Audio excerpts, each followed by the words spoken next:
In thinking about this, I thought if I give you a list of all the antibiotic resistance research projects that have been funded, you're going to be asleep, I'm going to be bored, and we'll clear the room too soon.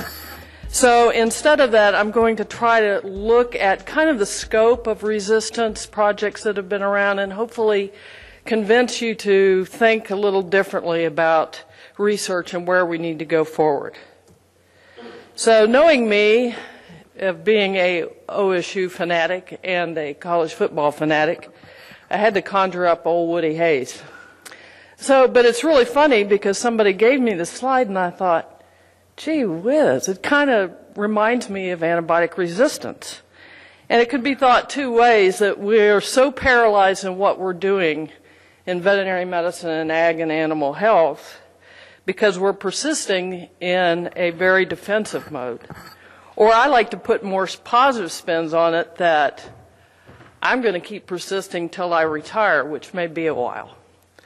So I'm going to talk a little bit about current influences. I hope that I don't sound entirely like a DC bureaucrat. I'll try not to. But I think that the funding for research is driven by our passions for hypothesis, for attention, the media attention. But some of the current influences for resistance funding over the years, probably for the last 10 or 12 years, have to do with congressional letters and requests. Certainly lobby groups that push congressional candidates, public health interests, as we've seen today, regulation, and even scientific reports and meetings like this. Any GAO report drives federal government to do more. The latest GAO report was in 2011. I'll talk just briefly about it. And then I thought the U.S. Public Health Action Plan, which is an interagency task force group that's been going on since about 2000, illustrates kind of our thinking and where we need to go, and kind of gives me a way to organize all the research that's been done. So the GAO report that came out in 2011 pretty much criticized USDA and said that we had to do more. And basically it said we needed to collect antibiotic use in food animals, we needed to work more closely with industry and find new resources and evaluate effectiveness. Modify NARMs, which you've heard a little bit about today, and then to put more emphasis on alternatives, identifying research gaps, and then following some of the steps to the action plan to address them. So the U.S. Public Health Action Plan is kind of funny. A lot of us are supposed to be at a public meeting tomorrow in D.C. that is a public meeting to outline what the Public Health Action Plan has talked about. It's chaired by a task force which is FDA, NIH, and CDC. USDA has been a co-member since it began. And every year, if you look on the web, we update kind of what each agency is trying to do. And it's really interesting because over the years, it's kind of evolved. And finally this year, I think everybody kind of stepped up to put more goals, more action items, projects, kind of to hold ourselves accountable, because it was very easy to put in there what we were working on and really not have any vision of where we needed to be in 5 years. So we were tasked not only to put action items, but actually dates of where we would accomplish this. So the action plan is put into 4 different categories, and this is what I've kind of talked about, kind of where antibiotic resistance is going at a national level and kind of where USDA and other research has moved forward. So you've heard a lot about surveillance, and the key areas within that Public Health Action Plan are to look at drug resistance in humans and animals, and then also define, characterize, and measure importance of antimicrobial use. And I don't think any of us have really come up with any solid answers for this. So in USDA research and activities, you've heard about NARMs and looking at databases and figuring out web interfaces, looking at the animal arm sampling. Most of you are very familiar with NOMS and what a great job this does in looking at animal health parameters and antimicrobial resistance and management strategies and giving us a national representation.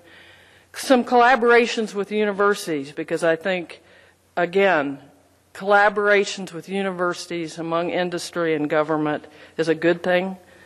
And then looking at other databases. The NCBI is a genomic sequencing, and it's kind of interesting because it's based in NIH and they've always done human data, but they're actually asking agriculture for agricultural data. So there's a movement to try to coordinate some of our research. And then VetNet, which is housed in Russell Research Center. So the second area is prevention and control, and I think it's kind of funny because as I was looking at it, I'm thinking, well, prevention and control is really good, but most of us would say we need the research first. So I guess we do kind of have the cart before the horse. But anyway, in the goal areas, we want to look at developing and implementing strategies to prevent emergence, transmission, and persistence, and that looks really good. And I think we want to develop and implement and improve appropriate use of antibiotics, and that we've also done. But so the USDA research and prevention and control, we've looked at critical control points along food production from farm through processing to retail. And at least within ARS and a lot of the universities, there's been a real interest in promoting research and looking at processing technologies. And it's interesting because I go to a lot of food safety meetings and I've heard a lot of speakers talk about processing rinses and different techniques as the processing plant to reduce foodborne pathogens. And every once in a while I'll listen to, kind of the ingredients and the natural acids and chlorine and things that they're using, and I'll raise my hand and I say, have you ever thought about resistance? Well, no. We don't know what it does to resistance. So what we're trying to look at, focus a little bit about, is not what only does it do for foodborne pathogens, but what does it do to resistance? Are we creating a niche that we end up with more resistant pathogens at the end, or really are we taking care of resistance as well as the foodborne pathogens? So we have several centers in Clay Center and Russell, and a lot of universities doing similar research. In pre-harvest, I think you'll all notice that there's a big movement in food safety and in antimicrobial resistance to look at the farm. Certainly that's a component of it. It's not the answer to all of our problems. But we're looking for risk factors for transmission and persistence, and a really interesting tidbit that they're working on in College Station is they're looking at darkling beetles. And if you're in the poultry industry, you know they're everywhere in the house. And so there are risk factors like flies or wildlife or anything that gets within the food production. But they're also finding that they're a model for plasmid transfer. So they can actually take a darkling beetle that has no foodborne pathogen like E. coli or Salmonella, and they can put one pathogen in there that's resistant and a different pathogen in there that is not resistant, and the plasmid will actually transfer. So I thought, well, this is really interesting. We have lots of darkling beetles, and maybe that's a way to do some model for plasmid transfer. Creative thinking. We're looking at risk factors for development, persistent fluctuations in transmission, and you've heard a lot of that today. Some interesting thoughts of milk liners and dairy lines, biocides and metals in swine, which is some of the research that's been done here at Ohio State. And again, understanding the ecology of the production environment. So that is the production environment with the soil, the production house, the airflow, the water, and also now the ecology of the intestinal microflora, which is getting a lot of interest. Research, I think it pretty much covers everything, and I think you've heard a lot in the last 2 days about basic research, clinical research.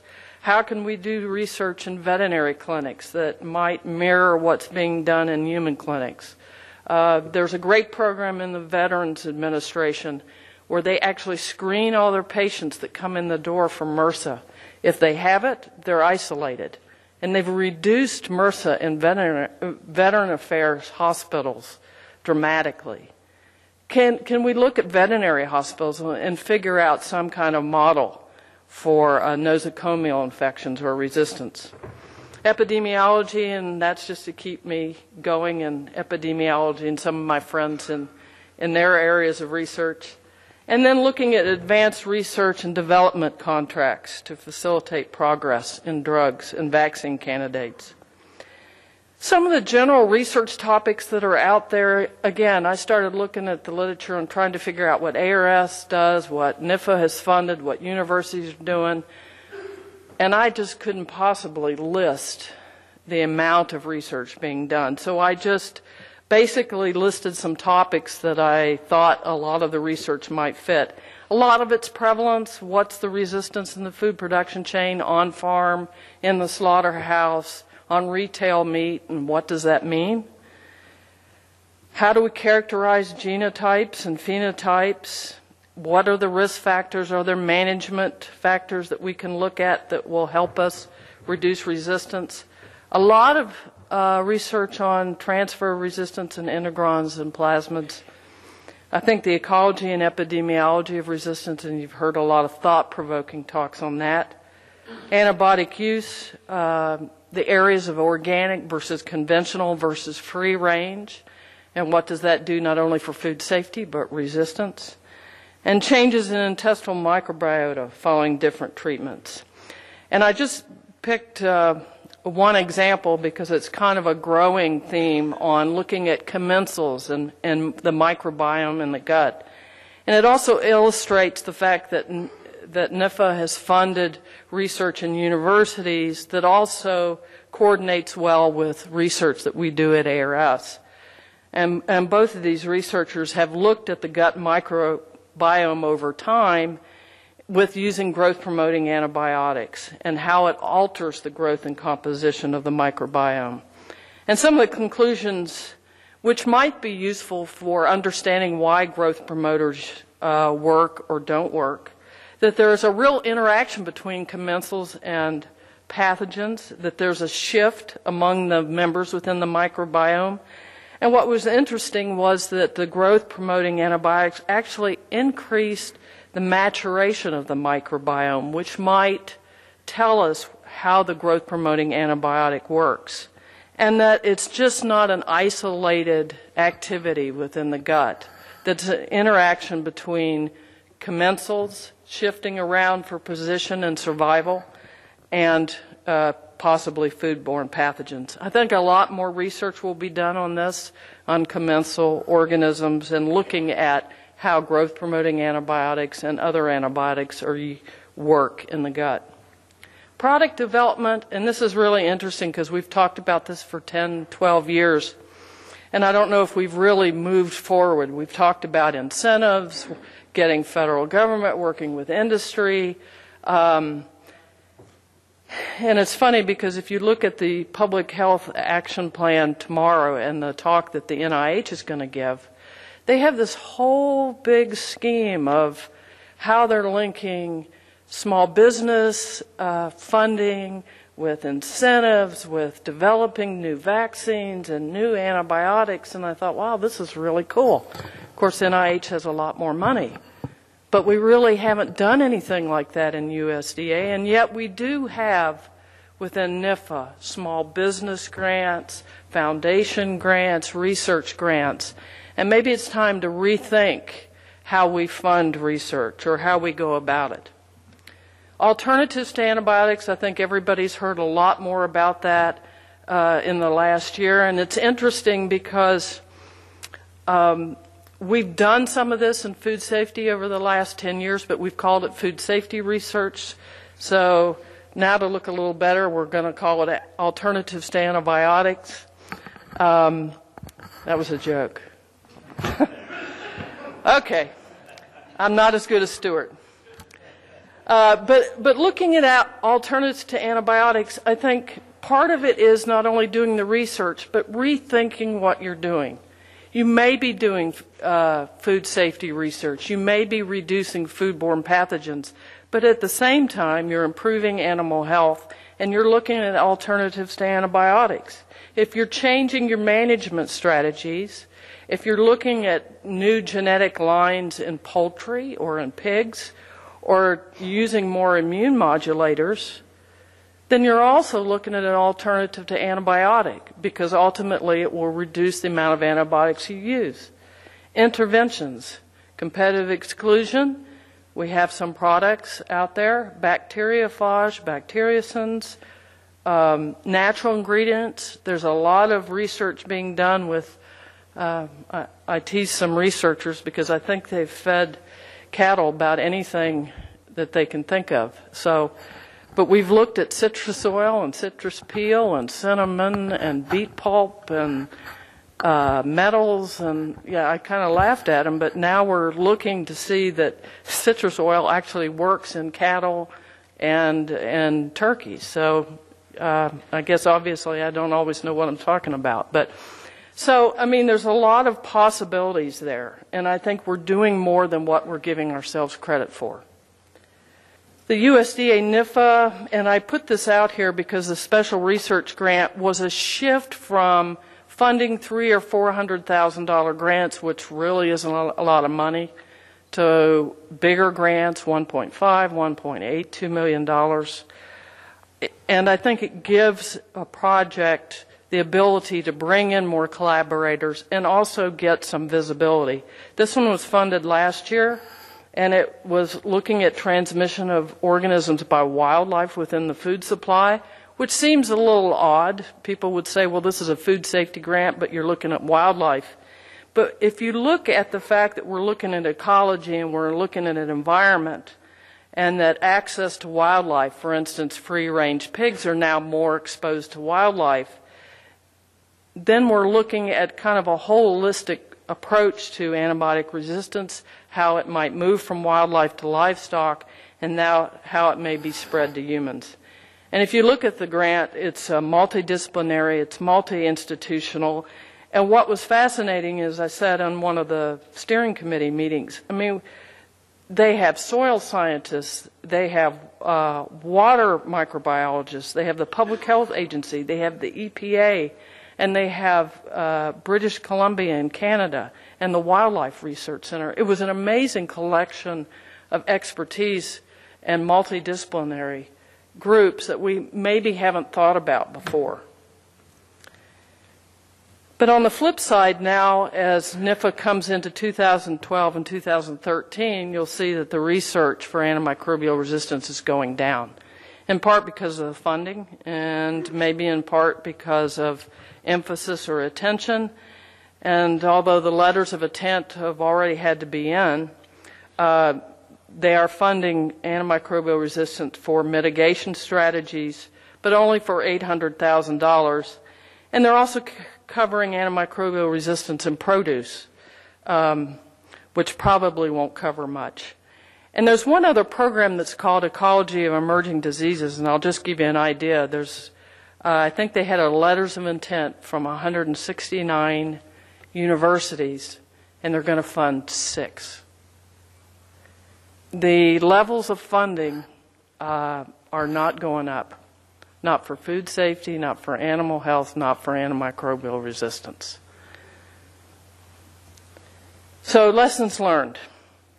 I went to a meeting at ASM Research Colloquium in 2002 on the role of antibiotics in agriculture, and if you look at the recommendations, I read them the other day, and I thought, wow, we're still there. We're still talking about antibiotic use data.